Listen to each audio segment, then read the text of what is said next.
Olá, minha gente, tudo bem? Beleza? Hoje nós vamos falar sobre os processos de derivação, os outros casos de derivação, né? Nós começamos na aula passada a falarmos sobre isso. Nós vimos os casos de derivação prefixal, onde nós temos aí o acréscimo do morfema agregado ao radical, né, ao núcleo da palavra, antes.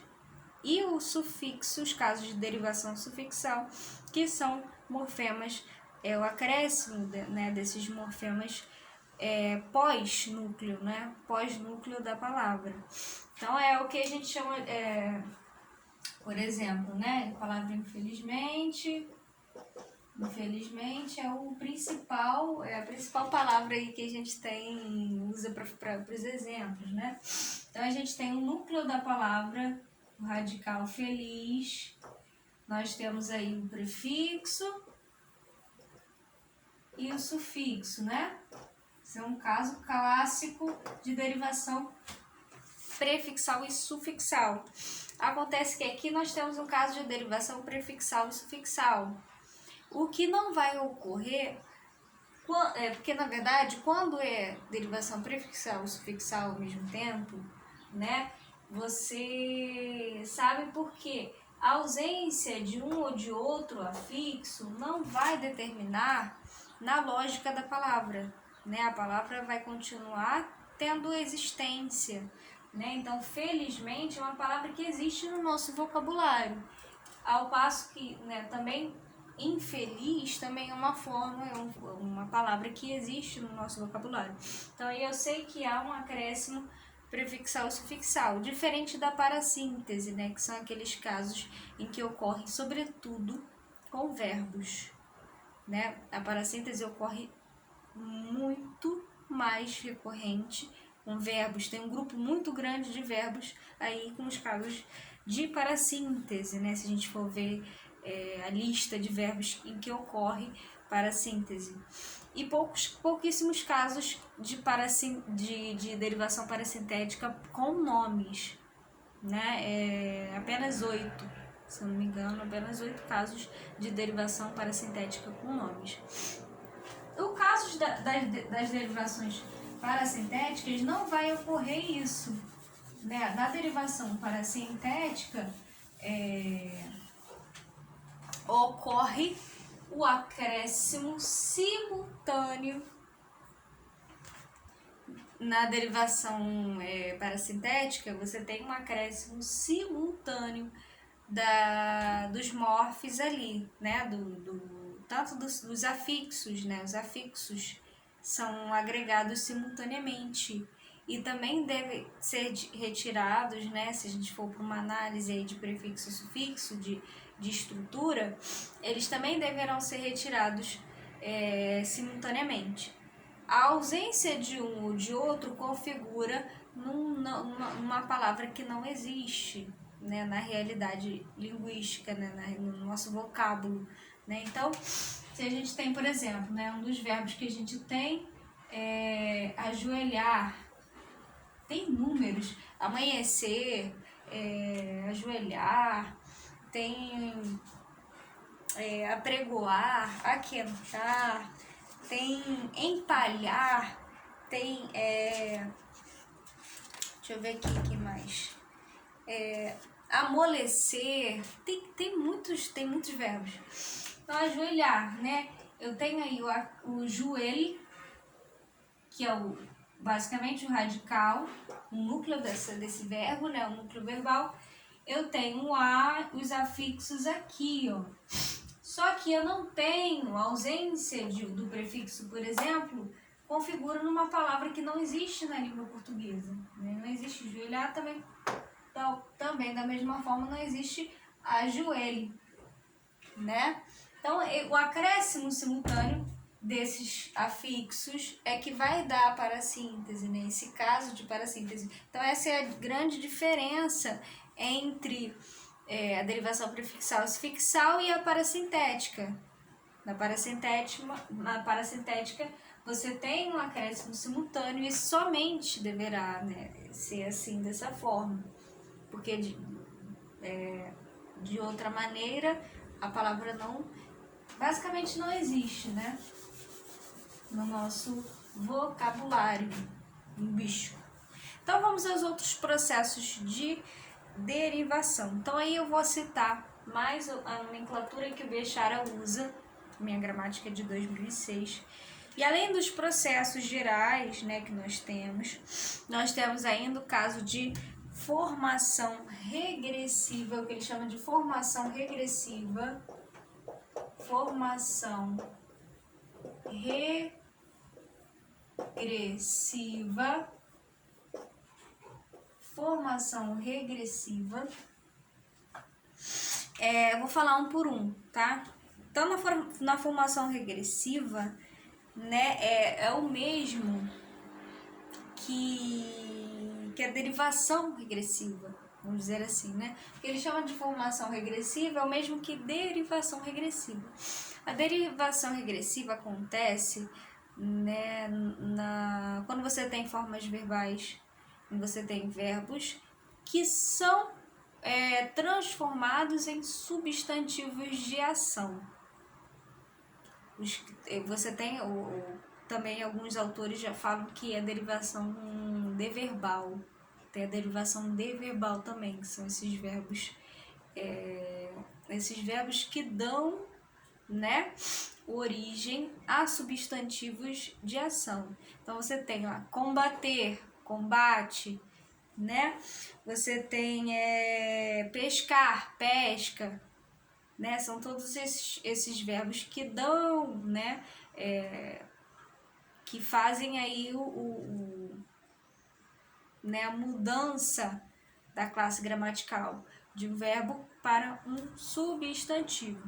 Então, esses são os casos de formação regressiva ou ainda derivação regressiva, né? Ocorre pela subtração.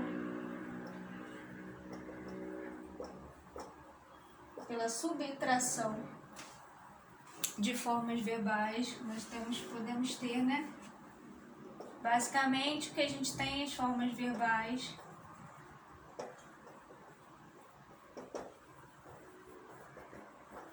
que dão origem a substantivos de ação. São os que a gente chama de deverbais, né? Os deverbais que dão origem a substantivos de ação. Então a gente tem combater, combate. Pescar, pesca. Né? Então aí a gente tem, por exemplo, há uma regressão, né?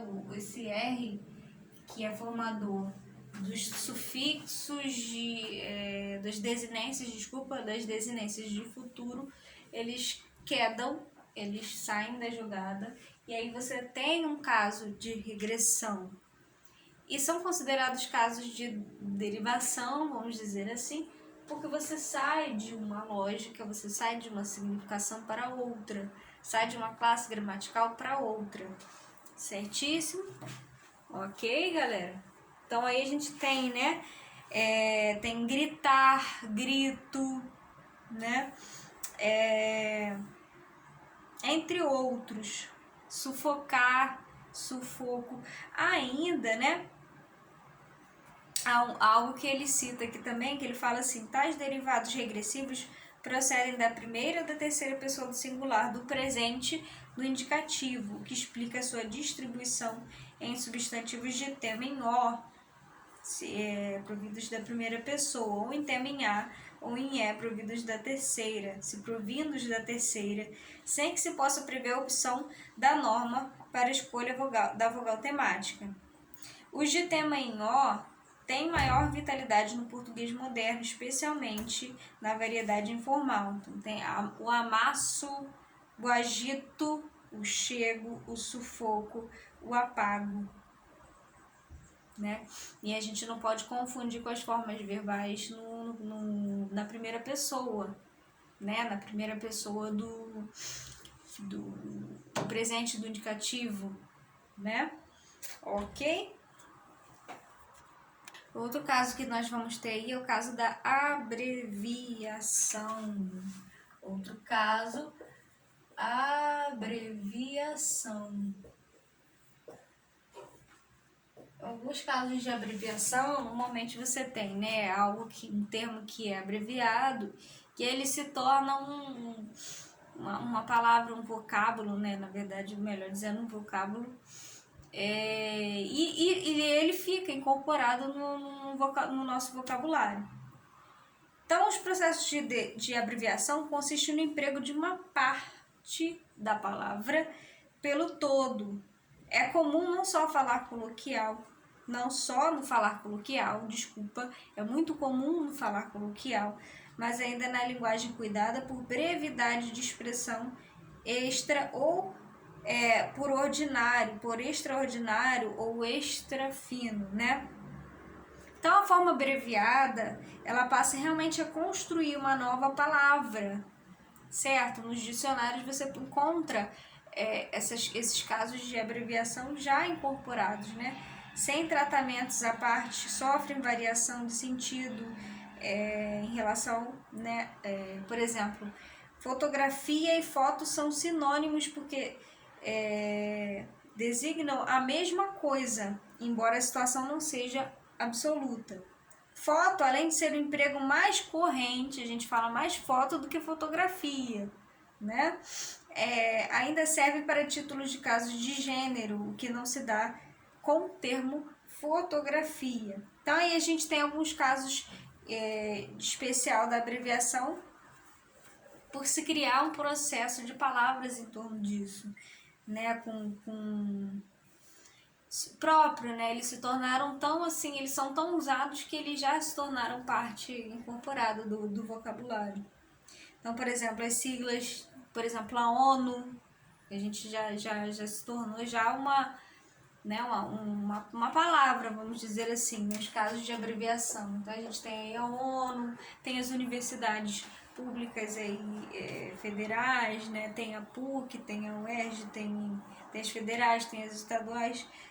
Então, a gente tem a ONU, a PUC, né? Organizações das Nações Unidas, Pontifícia Universidade Católica, aí a gente tem a UERJ, do Rio, né? Onde eu estudo também, UERJ, a gente tem a USP, e por aí vai, né? O PT, Partido dos Trabalhadores. Então, todos esses são casos. Destas abreviaturas se derivam mediante sufixos, por exemplo. Quem estuda na PUC, né? PUCiano. Os PUCianos, quando você vai mencionar lá, né? Aí gera, né? São abreviaturas que se derivam mediante sufixos. Então, a gente tem PUCiano, a gente tem o UERJiano, a gente tem o USPiano, a gente tem o petista, né? Ok? Beleza? Nós temos ainda os casos de conversão. No livro de vocês podem encontrar esses casos de conversão, talvez com uma outra nomenclatura, e vão encontrar, no caso da conversão, uma outra nomenclatura como derivação imprópria. Os casos de conversão como derivação imprópria. Então, nós temos aí mais um caso, que é o caso de conversão, ou ainda, né, as chamadas derivação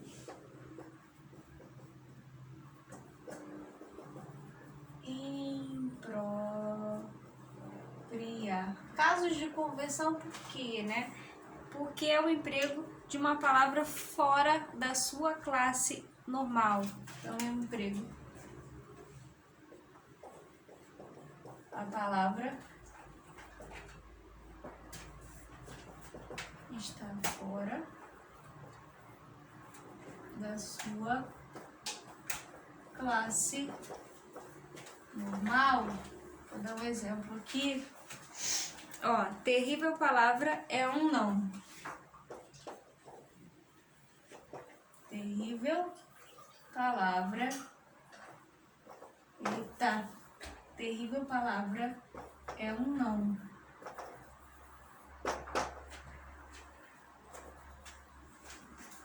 Esse não aqui grifado, né? A gente tem terrível palavra é um não. Não consegui descobrir o porquê da questão. Então aqui você tem um advérbio, né? Que está assumindo uma função aqui que não é de advérbio, é uma função. Terrível palavra é um não, né? Nesse caso aqui, você tem uma palavra substantivada, né? Ela tornou-se substantivo aqui.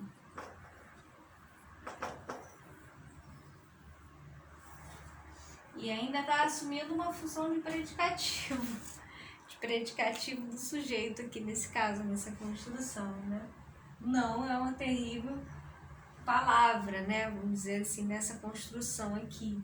Então, ele assume uma função de substantivo aqui, ainda que seja um advérbio. Então, a mudança, né, de uma classe gramatical para outra dentro de um contexto, né? Esses são os casos de conversão, certíssimo?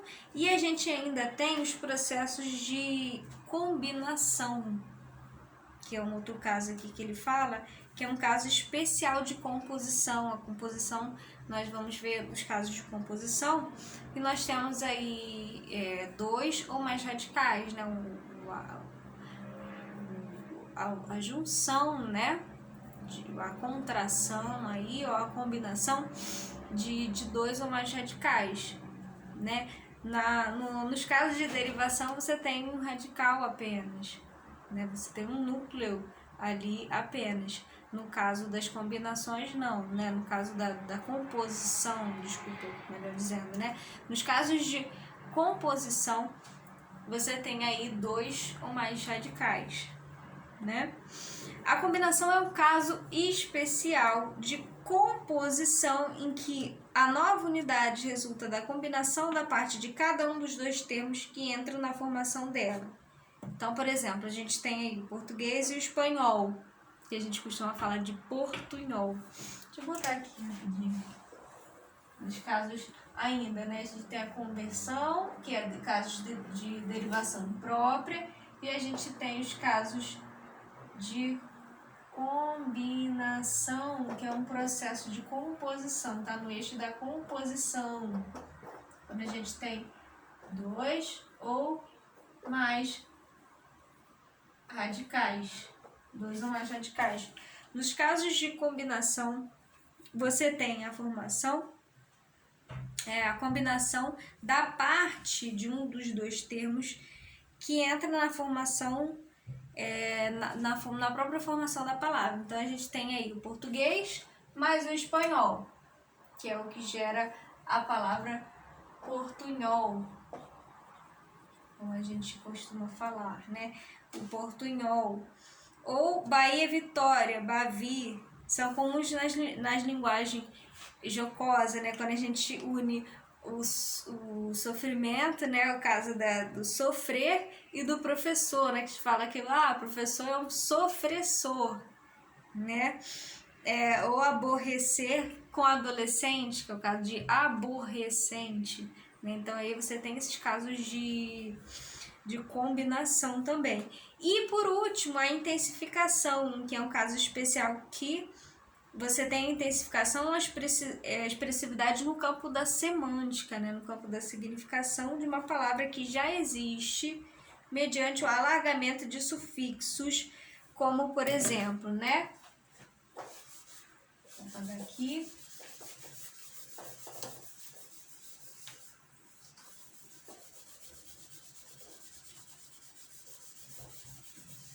Aqui a gente tem lá os casos de intensificação.